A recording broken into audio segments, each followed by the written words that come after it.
கர்த்தருடைய பரிசுநாமத்துக்கு சோத்திரமும் மகிமையும் உண்டாவதாக. இதோ இந்த நாளில் கூட நம்ம 7 சபைகளை வெளிப்படுத்தின விசேஷத்தில் உள்ள 7 சபைகளை குறித்து தியானித்து வரும்படியாக கடவுள் தந்த கிருபைக்காக நன்றி செலுத்துவோம். நேற்றைய தினத்தில் கூட முதலாவது சபையாக எபேசு சபையை பற்றி தியானித்தோம். இன்றைய நாளில் சிம்ரனா சபையை குறித்து தியானிப்போம். இந்த சிம்ரனா சபை இந்த நகரத்தின் பின்னணி மற்றும் பெயரின் பொருள் பார்த்தோம்னா, சிம்ரனா என்ற கிரேக்க வார்த்தை எபிரேய மொழியில் மிர் அல்லது வெள்ளை போலம் என்பதை குறிக்குமாம். வாசனை திரவியம், அதாவது இந்த வெள்ளை போலம் என்பது ஒரு கசப்பான மருந்து. ஆனால் அது நசுக்கப்படும் போதுதான் மிகுந்த நறுமணத்தை தருமாம். இது அந்த சபை அனுபவித்த துன்புறுத்தலையும் அதன் மூலம் வெளிப்பட்ட நற்கிரியைகளையும் குறிக்கிறதாம். இது எபேசுவுக்கு வடக்கே 35 மைல் தொலைவில் உள்ள ஒரு துறைமுக நகரம். இன்று இது துருக்கியில் எஸ்மீர் என்று அழைக்கப்படுகிறதாம். ஸோ அந்த வெள்ளை போலம் எப்படி கசப்பாக இருந்தது, நசுக்கப்படும் பொழுது அதோட வாசனை திரவியம் வருதோ, அதே போல் இந்த சிம்ரனா துன்பப்பட்ட காரியத்தின் மூலம் நற்கிரியைகளை அடைந்ததை பற்றி குறிக்கிறதாம். கிறிஸ்துவின் வெளிப்பாடு இங்கே எப்படி இருக்குன்னா, இயேசு தன்னை முந்தினவரும் பிந்தினவரும் மரித்து பிழைத்தவருமாய் இருக்கிறார் என்று அறிமுகப்படுத்துகிறார். இந்த சபையில் தன்னை முந்தினவரும் பிந்தினவருமாய் மரித்து பிழைத்தவருமாய் அறிமுகப்படுத்துகிறார். மரணத்தை வென்று உயிர்த்தெழுந்தவர் தாம் என்பதை நினைவுபடுத்துவதன் மூலம் மரண பயத்தில் இருந்த சிம்ரனா விசுவாசிகளை அவர் நம்பிக்கை அளிக்கிறாராம்.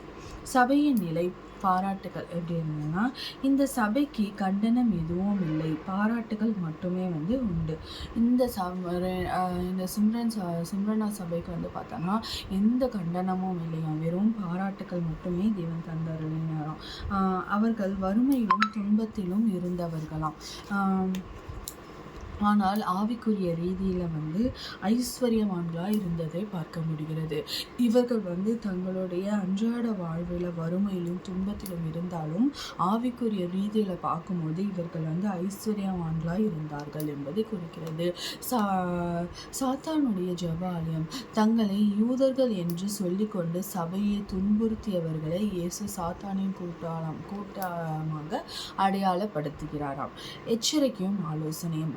பயப்படாதே, வரவிருக்கும் துன்பங்களை கண்டு பயப்பட வேண்டாம் என்று இயேசு கட்டளையிடுகிறார்.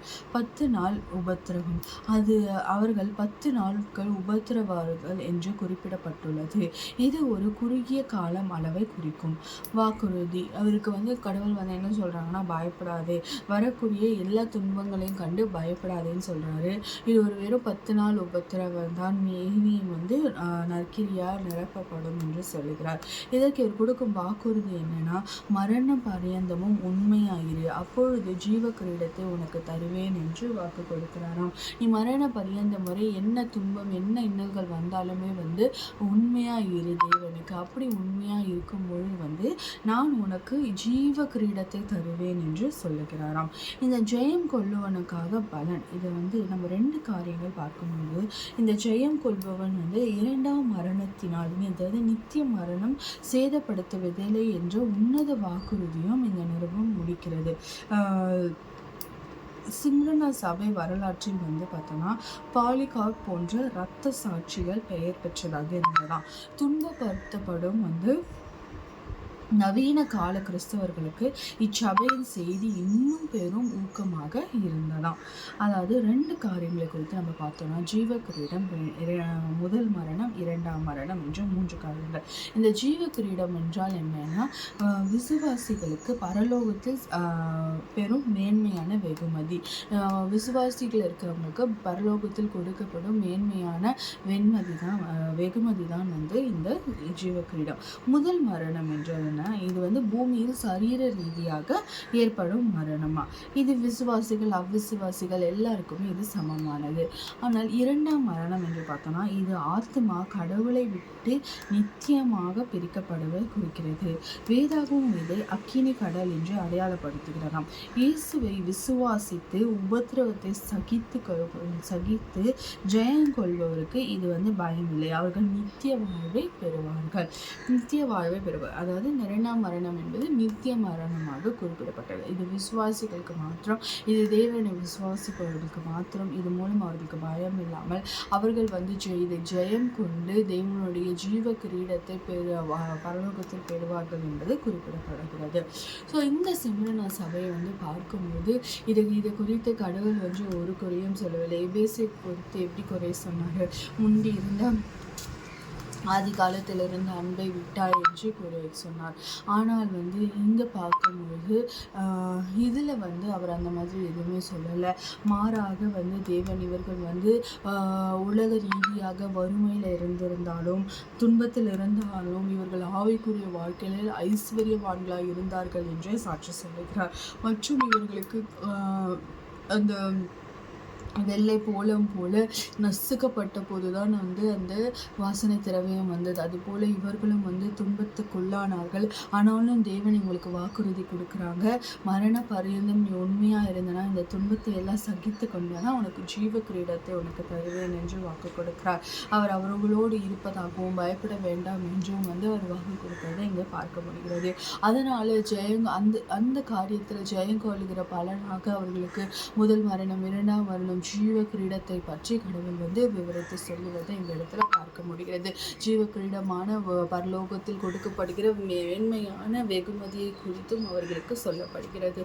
ஸோ இவர்கள் உலக பிரகாரமாய் துன்பப்படுத்தப்பட்டாலும், உலக பிரகாரமாய் ஒரு ஏழ்மையான இடத்துல இருந்தாலும், வறுமையில் இருந்தாலும் தேவன் இவர்களை ஐஸ்வர்யமான்களாய் ஆவிக்குரிய வாழ்க்கையில் பார்ப்பதை இங்கே பார்க்க முடிகிறது.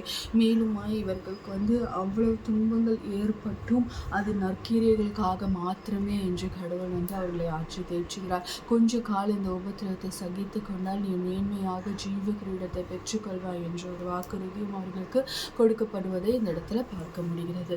ஸோ இன்றைய நாள் இந்த சபையிலிருந்து நாம் கற்றுக்கொள்ள வேண்டிய காரியம் என்ன என்று பார்த்தாலும், நம்ம வாழ்க்கையிலும் சில துன்பங்கள், சில போராட்டங்கள், சில கஷ்டங்கள் நம்ம சந்தித்து கொண்டு இருக்கலாம்.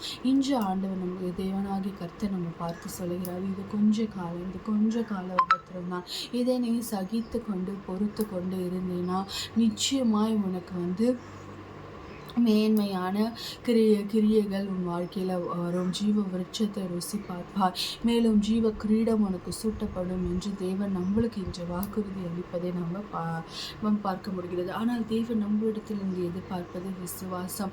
ஆவிக்குரிய வாழ்க்கையில் நம்ம செத்தவர்களாய் இல்லாமல் ஆவிக்குரிய வாழ்க்கையில் ஜீவன் உள்ளவர்களாய் ஐஸ்வர்யவான்கள் உள்ளவர்களாய் நம்மளை பார்க்கும்படியாய் தேவன் கிரியை செய்கிறபடியாய் கேட்டுக்கொள்கிறார். ஐஸ்வர்யவான்கள் என்பது நம்ம உலகத்தரமாக வைத்திருக்கிற பொருள் பணத்தினால கிடையாது. உலக பிரகாரமான ஐஸ்வர்யவானத்தை அவர் சொல்லலை. மாறாக ஆவிக்குரிய வாழ்க்கையில் ஐஸ்வர்யவான்களாக இருக்கணுமா? ஆவிக்குரிய வாழ்க்கையில் எப்படி நம்ம ஐஸ்வர்யவான்களாக இருக்க முடியும்? ஆவிக்குரிய வாழ்க்கையில் நம்ம நித்தம் தேவனை தேடும்போது, அவரை பற்றி கொள்ளும்போது ஆவியின் வரங்களினால், ஆவியின் கனிகளெல்லாம் நம்ம நிரப்பப்படுவோம். அந்த கனிகளையும் ஆவியின் வரங்களையும் நம்ம பெற்றுக்கொள்வது தான் நம்மளுடைய ஐஸ்வர்யவான நம்ம பார்க்க முடிகிறது என்பதை கடவுள் இந்த இடத்துல சுட்டி காட்டுகிறார். அதுதான் ஆவிக்குரிய ஒரு ஐஸ்வர்யவான் என்று பார்க்கப்படுகிறது. ஆவிக்குரிய வாழ்க்கையில் ஐஸ்வர்யவான்களாக இருப்பது என்பது அதை குறித்து தான் சொல்லப்படுகிறது என்று பார்க்க முடிகிறது. அப்படி நம்ம இருப்பதன் மூலமாய் தேவன் நமக்கு இன்று வாக்களிக்கிறார்.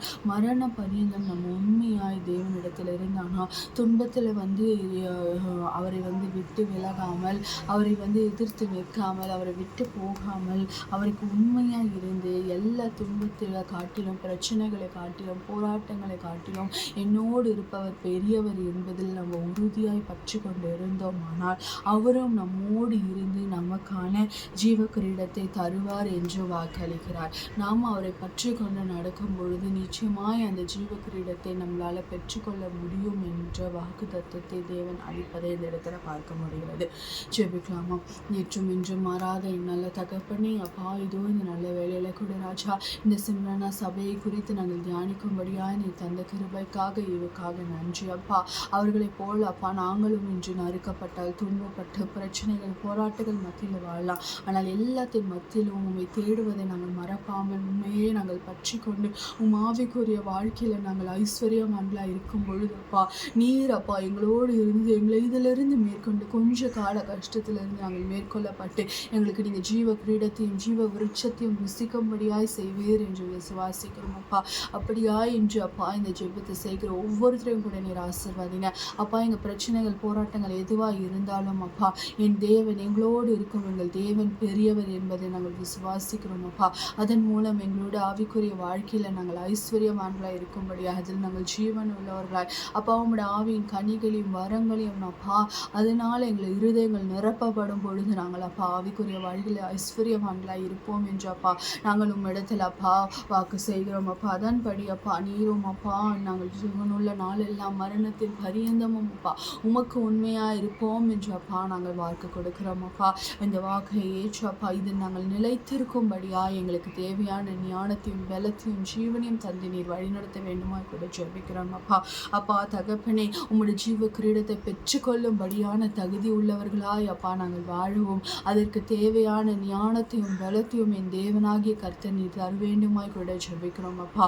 அப்பா நீர் எங்களை ஆலோசித்து எச்சரித்து நீங்கள் வழி நடத்தும் போது அந்த வழியில் நாங்கள் நடக்கும்படியான ஞானத்தையும் பலத்தையும் நீர் எங்களுக்கு கொடுங்க. அதன் மூலம் உம்முடைய ஜீவ விருட்சத்தையும் அப்பா பரலோகத்தில் அப்பா உம்முடைய ஜீவ கிரீடத்தையும் பெற்றுக்கொள்ளும் பிள்ளைகளாய் நாங்கள் இருக்கும்படியாய் நீர் எங்களை பயன்படுத்துங்கப்பா.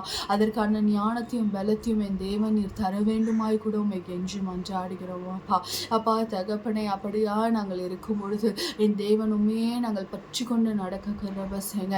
எங்கள் சூழ்நிலைகள் எப்படி வேணா இருக்கலாம் அப்பா, ஆனால் அனைத்தை காட்டிலும் என் தேவன் பெரியவர் என்பதில் நாங்கள் விசுவாசித்து நிற்கிறோம் அப்பா. நீர் எல்லாம் பார்த்து கொள்வீரப்பா. நீர் அப்பா அது நன்மைக்கு ஏதுவானதாய் மாற்றி கொடுப்பேன் என்று நாங்கள் விசுவாசிக்கிறோம். எங்களோட வேலையான அப்பா உண்மை விசுவாசிப்பதும் உண்மை துதிப்பதும் உம் ஆவிக்குரிய வாழ்க்கையில் நாங்கள் நிச்சயத்திருப்பது மாத்திரம் அப்பா அதை நாங்கள் பற்றி கொண்டு எங்கள் ஆவிக்குரிய வாழ்க்கையில் நாங்கள் சீரும் சிறப்புமாய் செழுமையாய் இருக்கும்படியான அப்பா அந்த ஞானத்தையும் பக்குவத்தையும் நீர் தந்து எங்களை வழிநடத்த வேண்டுமாய் கூட ஜெபிக்கிறோம். நாள் முழுவதும் கரத்தில் படைக்கிறேன். நீரே பொறுப்படுத்திக் கொள்ளுங்க, வழிநடத்துங்க, ஆசீர்வதிங்க, பலப்படுத்துங்க. என் மீட்பும் ரட்சகருமாய் இயேசு கிறிஸ்துவின் ஜெபத்தில் நல்ல பிதாவே. ஆமென்.